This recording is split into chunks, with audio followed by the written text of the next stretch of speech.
আজকে আমরা বানাবো আম আর সুজি দিয়ে অপূর্ব স্বাদের একটি মিষ্টি রেসিপি। যারা এখনো পর্যন্ত সাবস্ক্রাইব করেননি শিউলির হেসেল প্লিজ সাবস্ক্রাইব করুন, আর যদি ভালো লাগে আজকের এই ছোট্ট মিষ্টি রেসিপিটা শেয়ার করুন বন্ধুদের সঙ্গে। তাহলে চলুন রেসিপিটা শুরু করা যাক। কড়াই ভালো করে গরম করে তাতে দেব ঘি 1 চামচ। ঘিটা একটু গলবে।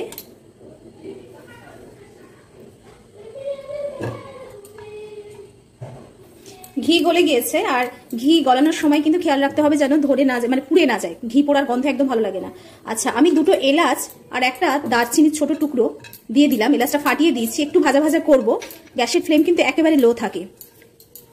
একটু ভাজা ভাজা হচ্ছে, সেই সময় আমি আরেকদিকে কাজু আর কিশমিশটাও দিয়ে দিচ্ছি। একসঙ্গে সবই একটু ভাজা ভাজা হোক। তেজপাতা দিয়ে দিলাম একটা। মিনিট 2 কনস্ট্যান্ট নেড়ে নিলাম, কিন্তু পুড়ে যাবে না, সেটা খেয়াল রাখতে হবে। এবার আমি নেব সুজি। এটা 1 বাটি আমি সুজি নিয়েছি। মাপটা আমি দেখিয়ে দিচ্ছি, যেরকম সেরকম ভাবেই করবেন। আর ঠিক এভাবেই দেব কাঁচা সুজি। একটু সুজিটা আপনারা বেছে নেবেন, ঝেড়ে বেছে নেবেন। অনেক সময় সুজিতে না এমন কিছু মুখে বাঁধে, কিচকিচ করে, সেগুলো একটু দেখে ঝেড়ে বেছে নেবেন।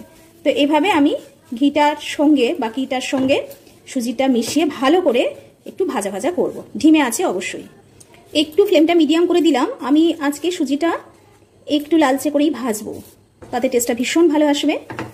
সেই জন্য একটু ফ্লেমটা মিডিয়াম করে ভাজছি, আর কাঁচা গন্ধটাও চলে যেতে হবে। দুর্দান্ত স্বাদের রেসিপি তৈরি হচ্ছে আজকে।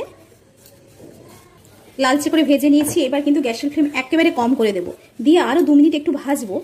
আর গ্যাসের ফ্লেম কম করে তবেই আমি বাকি উপকরণটা ঢালবো, না হলে কিন্তু একটু নষ্ট হয়ে যেতে পারে মিষ্টিটা। তো সেই জন্য ফ্লেমটা একেবারে কম করে 2-1 মিনিট একটু ভাজা ভাজা করব। এবার আমি ধীরে ধীরে দুধ ঢালবো। খুব হাই ফ্লেমে সুজির সঙ্গে দুধ মেশালে কিন্তু সুজিটা দলা পাকিয়ে যায়। সেই জন্য এইভাবে আর ধীরে ধীরে দিতে হবে। আর একটু দুধ দেব। টোটাল আমি 500 দুধ দিলাম, মানে ½ লিটার। ভালো করে মিশিয়ে দেব দুধের সঙ্গে। আর অবশ্যই ধিমে আছে রান্নাটা হচ্ছে।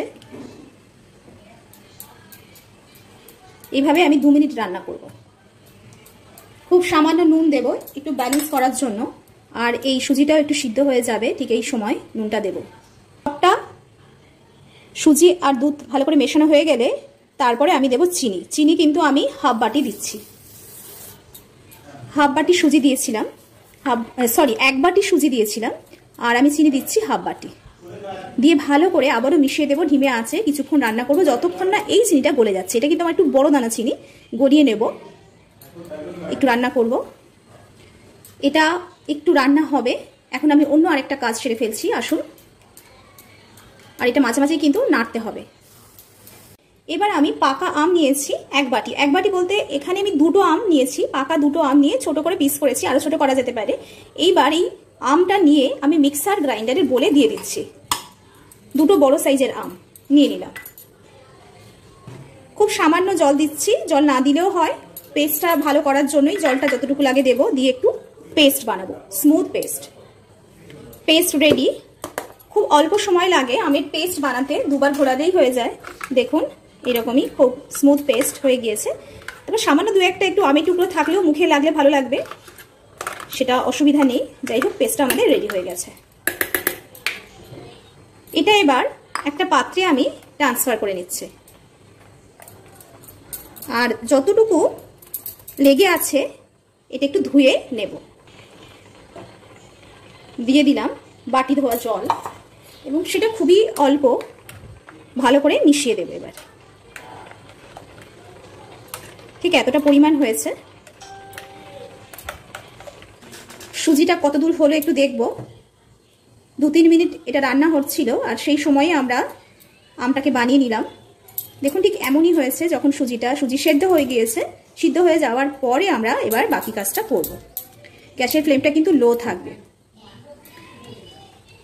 একটু মিশিয়ে দিলাম সবটা ঠিক করে। এবার ধীরে ধীরে আমের পাল্পটা আমি ঢালবো,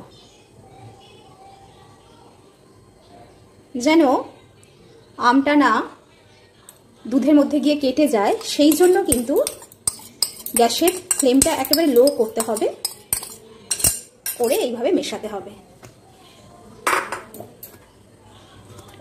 এবার সবটা খুব ভালো করে আমি মিশিয়ে দিলাম। খুব ভালো করে মিশিয়ে দিচ্ছি। এটা 2 মিনিট রান্না করব। বাটি ধোয়া জল একটু দিয়ে দিলাম। আর শেষের দিকে গ্যাসের ফ্লেমটা আমি একটু বাড়িয়ে দেবো। প্রথমে তো 2 মিনিট রান্না করব, তারপর গ্যাসের ফ্লেমটা মিডিয়াম থেকে হাইয়ের মধ্যে রেখে আরও 2-3 মিনিট রান্না করব। আর তখন কিন্তু গ্যাসের ফ্লেম বাড়ানোর পরে অবশ্যই এভাবেই নাড়তে হবে, যেন ধরে না যায়, নিচে না বসে যায়। আর খুব ভালো করে রান্নাটা করতে হবে, কাঁচা গন্ধ যেন চলে যায়, আমের দুধের সবটার যেন একটা পাকানো ভাব থাকে, মিষ্টিটার মধ্যে কোনো যেন কাঁচা গন্ধ না থাকে, সেজন্য খুব ভালো করে এইভাবেই একটু রান্না করতে হবে সময় দিয়ে। তবে আরেকটা কথা, খুব বেশি কিন্তু ঘন করা যাবে না, এটা ঠান্ডা করার পর ঘন হয়ে যায়, সেই জন্য একটু পাতলা অবস্থাতেই নামাতে হবে। আর যদি আপনি মনে করেন এর বরফি খাবেন, তাহলে একটু টান করে নামাবেন, যেমন বরফির মতো একটা প্লেটে ঘি ছড়িয়ে স্প্রেড করে দেবেন, বরফির মতো কেটে নেবেন, রেডি হয়ে যাবে। আমার রান্না কমপ্লিট। এবার আমি গ্যাসের ফ্লেমটা বন্ধ করে দিচ্ছি। দেখুন এইরকমই হবে, আরও 2-1 মিনিট রান্না করতে পারেন। আমি গ্যাসের ফ্লেম বন্ধ করে দিলাম, দিয়ে কিছুক্ষণ এখানে রেখে আমি সার্ভ করব।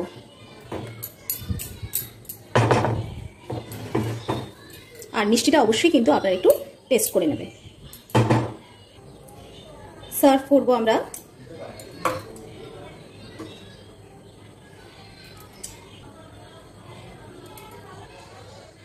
আমরা সার্ভ করেছি। এবার উপর থেকে একটু পেস্তা কুচি ছড়িয়ে দেব।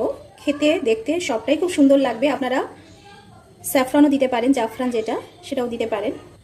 তৈরি হয়ে গেল আমাদের আম সুজির এই সুন্দর একটি মিষ্টি রেসিপি। অবশ্যই আপনারা বাড়িতে বানান। আর কেমন লাগলো আজকের রেসিপিটা অবশ্যই কিন্তু জানাতে ভুলবেন না। যদি ভালো লাগে এই রেসিপি অবশ্যই সাবস্ক্রাইব করুন শিউলি হেসেল, শিউলিস মোটিভেশনাল হাব, আমাদের আরও একটি চ্যানেল শিউলিস মোটিভেশনাল হাবে চোখ রাখুন। আর এরকম ছোট্ট মিষ্টি রেসিপিটা, খুব সহজ রেসিপিটা শেয়ার করতে পারেন বন্ধুদের সঙ্গে। তাহলে আজকের মতো এই পর্যন্ত। দেখা হচ্ছে আপনাদের সঙ্গে অন্য কোনো রেসিপিতে, অন্য কোনো ভিডিও নিয়ে। আমি থাকবো আপনাদের সঙ্গে, আমি শিউলি, আর আপনারা থাকবেন অবশ্যই আমার সঙ্গে। আমের মরশুমে এরকম আম দিয়ে সহজ একটি রেসিপি অবশ্যই বানান। সুজি আমের এই মিষ্টি রেসিপিটা খুব সহজ, খুব অল্প সময় লাগে।